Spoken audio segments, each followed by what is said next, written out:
Имам Ахмад өзінің Әл-Муснад атты еңбегінде, Имам Ат-Табарани рахимахулла өзінің Әл-Муъджабул Кабир атты кітабында мына бір сахих хадисті келтіреді екен. Пайғамбар саллаллаху алейхи уассалам айтты: «Инна а'малакум ту'риду аля ақорибукум ва ашаирукум фил қубур». Расында сендердің істеген амалдарың марқұм болған қабірдегі жақындарыңа, туыстарыңа білдіріледі, болмаса көрсетіледі.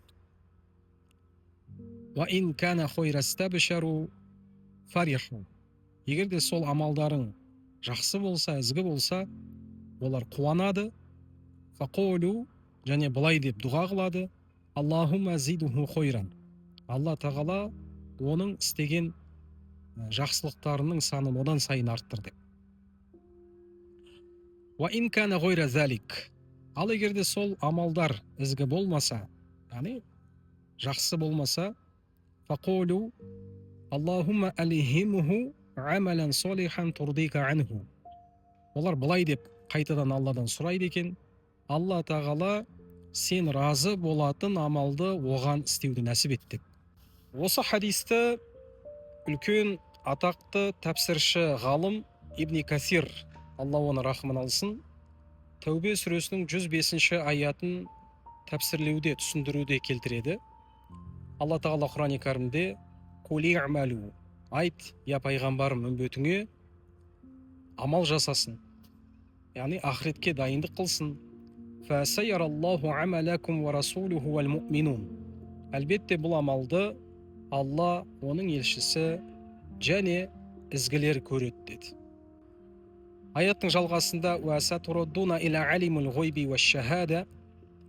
Көрінетінді де, көрінбейтінді де білдірушіге қайтарыласыңдар. «Фаюнаббиукум бима кунтум та'малун». Сонда мына дүниеде не істегендеріңді алдарыңнан білдіреді деді. Яғни мына дүниеде не жасадыңдар, сол білдіріледі.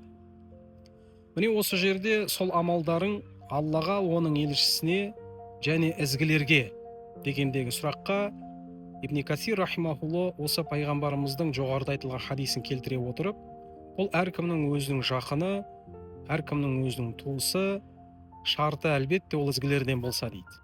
Яғни тыйған нәрседен тыйылып, бұйырған нәрсені орындап, 5 парызға берік болған, 5 уақыт намазын тұрақты атқарған біздің жақынымыз, марқұм біздің туысымыз, бәлки біздің ата-анамыз болуы мүмкін, бәлки біздің ата-анамыздың ата-анасы болуы мүмкін, жалпы ізгілерден болса, сіз бен біздің, яғни тірілердің істеген амалдары әлбетте қазіргі уақытта оларға білдірілуде.